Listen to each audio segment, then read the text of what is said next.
यह कहानी है एक बूढ़ी ताई की जो अब अपने जीवन के आखिरी समय में अकेली रह गई है। ताई का घर बेहद बड़ा है पर उसमें उसके सिवाय अब और कोई नहीं। वह नितांत अकेली है, बेहद अकेली। पूरा घर भाई भाई करता है, सूनापन उन्हें काटता है। एक समय ऐसा भी था जब यह ताई बेहद खुश रहा करती थी। घर में नौकर थे, दाई थी, किसी चीज़ की कोई कमी नहीं थी। और सबसे बड़ी बात, ताई के प्यारे प्यारे बच्चे, बेटा, बेटी, बहू, सबकी किलकारियाँ बड़े से घर में गूंजा करती थी। चारों ओर खुशियाँ ही खुशियाँ थी। ताई उस वक्त बेहद खुश रहा करती थी। पूरा परिवार हंसी खुशी रहता था। पर एक दिन ऐसा भी आया जब ताई की बेटियां बड़ी हो गईं और ताई ने उनका विवाह कर दिया। बेटियां अब ससुराल चली गई, बेटा भी कमाने के लिए शहर चला गया। अब घर में बेटी भी नहीं है, बेटा भी नहीं है, बहू भी चली गई है। ताई नितांत अकेली है, बेहद अकेली है। उसे समझ नहीं आ रहा है कि अब वह क्या करे। पूरा कारोबार वह स्वयं देखती है पर उससे कारोबार नहीं संभला। धीरे धीरे सब पराए हाथों में चला गया। जब खेती बाड़ी नहीं, कारोबार नहीं, तो नौकर चाकर किस दम पर टिकते, वह भी चले गए। अब ताई पूरे घर में अकेली रह गई। वह एक वक्त ही भोजन बनाती, कहती पेट खराब है तो कहती आज व्रत है, आज उपवास है। ताई करे तो क्या करे, जीने का कोई आधार नहीं।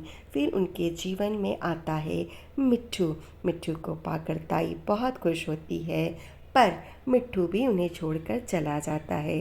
दोस्तों, अगर आपको यह कहानी अच्छी लगी हो तो कृपया इसे लाइक करें और मेरे चैनल को सब्सक्राइब ज़रूर करें। हाँ, तो अब ताई पूरे घर में अकेली है, बिल्कुल अकेली। भला हो गणपत का जो उसे पता नहीं कहाँ से एक प्यारा सा पहाड़ी तोता मिल जाता है और वह तोता लाकर ताई को देता है। तोता को पाकर ताई को जीने का नया आधार मिल जाता है। वह बहुत खुश होती है। देखो मुझे क्या मिला, कितना सुंदर तोता है। हर हर गंगे, हर हर गंगे, सीताराम बोल, सीताराम बोल, मिट्ठू राम राम, मिट्ठू राम राम बोल। ताई मिट्ठू को बोलना सिखाती, सीताराम सीताराम। ताई और मिट्ठू, मिट्ठू और ताई। ताई अब खेत में जाकर हरी हरी मिर्च तोड़कर लाती। ताई को अब पता होता किस बाग में मीठे अमरूद आए हैं और वह अपने प्यारे मिट्ठू के लिए अमरूद, मिर्च सब कुछ लेकर आती और उसे प्यार से खिलाती। ताई जब थक कर सो जाती तो उन्हें जगाने के लिए मिट्ठू अपना पाठ शुरू कर देता। हर हर गंगे, हर हर गंगे, सीताराम बोल, सीताराम बोल, मिट्ठू राम राम बोल, मिट्ठू राम राम। ताई अचकचाकर उठ बैठती, लाड से मिट्ठू को निहार कर आशीष देती। जीते रहो बेटा, जुग जुग जियो। और मिट्ठू भी बदले में अपनी बुजुर्गी दिखाकर कहता, खुश रहो, खुश रहो। ताई को परेशान करने के लिए कभी कभी मिट्ठू दाना पानी गिरा देता, जिससे ताई नाराज हो जाती और उसे डांटती, मर जा, मर जा। पर अंततः ताई और मिट्ठू में बहुत प्यार था, वे प्यार से रहते थे। अब ताई 2 वक्त का भोजन बनाती, उसकी नई गृहस्थी जो जम गई थी। एक बार ऐसा हुआ कि गांव के सभी लोग गंगा स्नान के लिए जा रहे थे। ताई की भी बेहद इच्छा थी कि वह भी गंगा स्नान के लिए जाए, पर तोते को छोड़कर उसके लिए यह असंभव था। उसकी इस चिंता को दूर किया जगन मास्टर की पत्नी ने। वह ताई के लौटने तक मिट्ठू को अपने पास रखने के लिए सहमत हो गई थी। विदा के दिन ताई की आंसुओं की धार रुकती थी। बार बार मिट्ठू को पुचकारती, जल्दी लौट आने का विश्वास दिलाती। मिट्ठू भी उनकी बातों के उत्तर में हर हर गंगे, राम राम सीताराम कहकर उन्हें भरोसा देता रहा और वह जगन मास्टर की घरवाली के साथ प्यार से रहने लगा। ताई अब थोड़ी निश्चिंत होकर गांव वालों के साथ कुंभ स्नान के लिए चली जाती है, पर उसे हमेशा मिट्ठू की चिंता लगी ही रहती थी कि मिट्ठू कैसा होगा। ताई तो कुंभ स्नान के लिए चल दी, लेकिन जगन मास्टर के घर में महाकुंभ हो गया। अपने पति से सलाह किए बिना मास्टराइन ने ताई का भार अपना लिया था। जगन मास्टर दूसरे मिजाज के आदमी थे। उन्होंने अपने कुछ नियम सिद्धांत बना रखे थे और भरसक कोशिश करते थे उनके कारण किसी को कोई कष्ट न पहुँचे। स्वतंत्र विचारों के आदमी थे, दूसरों की स्वतंत्रता पर बाधा नहीं डालना चाहते थे। पिंजड़े में बंद मिट्ठू को देखकर उन्हें बेचैनी होने लगती। जब जब मिट्ठू को देखते अपनी पत्नी की बुद्धि पर तरस खाते। वे चाहते थे मिट्ठू को एक बार पिंजरा से बाहर निकाला जाए ताकि मिट्ठू भी आज़ादी का अनुभव कर सके, खुले में सांस ले सके। और ऐसा जब वह करेगा तो शायद जगन मास्टर को अपराध बोध कम होता। वे बार बार कोशिश करते कि मिट्ठू पिंजरा से बाहर आए, परंतु मिट्ठू उनके कहने पर पिंजरा से बाहर निकलता ही नहीं था। वे काफ़ी परेशान हो गए। अंततः उन्हें एक उपाय सूझा। उन्होंने पिंजरा के आगे कुछ दाना फैला दिया, जिसे देखकर मिट्ठू अब धीरे धीरे बाहर आने लगा था। मिट्ठू धीरे धीरे दाना चुगते हुए बाहर आ गया। तब जाकर जगन मास्टर ने संतोष की सांस ली।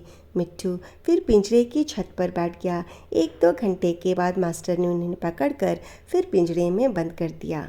अब जगन मास्टर हर रोज कमरा बंद करते, मिट्ठू को बाहर आने का आमंत्रण देते और उसकी आज़ादी का सुख स्वयं भोगते। यही क्रम 3-4 दिन तक चलता रहा। एक दिन मिट्ठू की नज़र ऊपर खुले रोशनदान पर पड़ गई और फिर क्या था, वह उड़कर रोशनदान पर जा बैठा और फिर जब उसे वहाँ से बाहर की दुनिया दिखी तो वह उड़कर बाग में जा पहुँचा।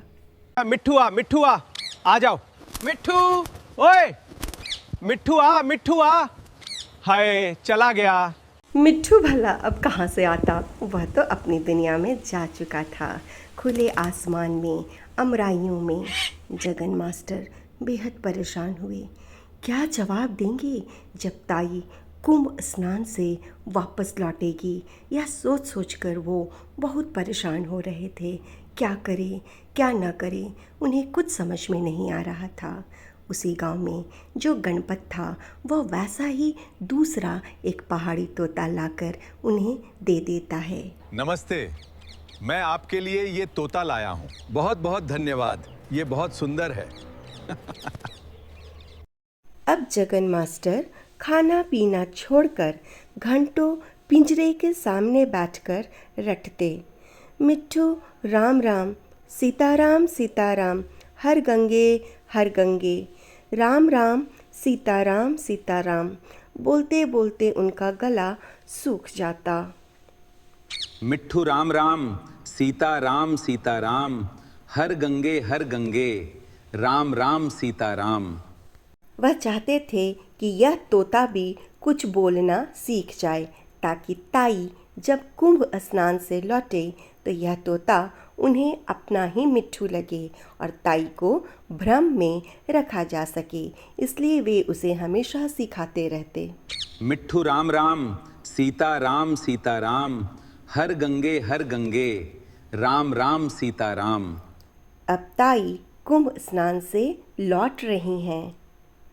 पहले जगन मास्टर के घर ही जाती हूँ, ना जाने मेरा मिट्ठू कैसा होगा। ताई सीधे जगन मास्टर के दरवाजे पहुंची। ताई सोच रही थी कि उन्हें देखते ही मिट्ठू राम राम सीताराम की रट लगाकर आसमान सिर पर उठा लेगा, पिंजरे में कूद फांद मचाकर तूफान खड़ा कर देगा। लेकिन यहाँ तो जो तोता था वह उन्हें देखकर कोई हरकत नहीं कर रहा था, वह केवल इधर उधर ताक रहा था। ताई अपने प्यारे मिट्ठू को गुहार कर थक गई, लेकिन उनके सूनेपन का साथी न जाने किन अमराइयों में घूम रहा होगा। तो बच्चों, यह थी कहानी संवादहीन। अगर आपको अच्छी लगी हो तो कृपया इसे लाइक करें और मेरे चैनल को ज़रूर सब्सक्राइब करें। इसमें कमेंट भी करें। वीडियो देखने के लिए धन्यवाद।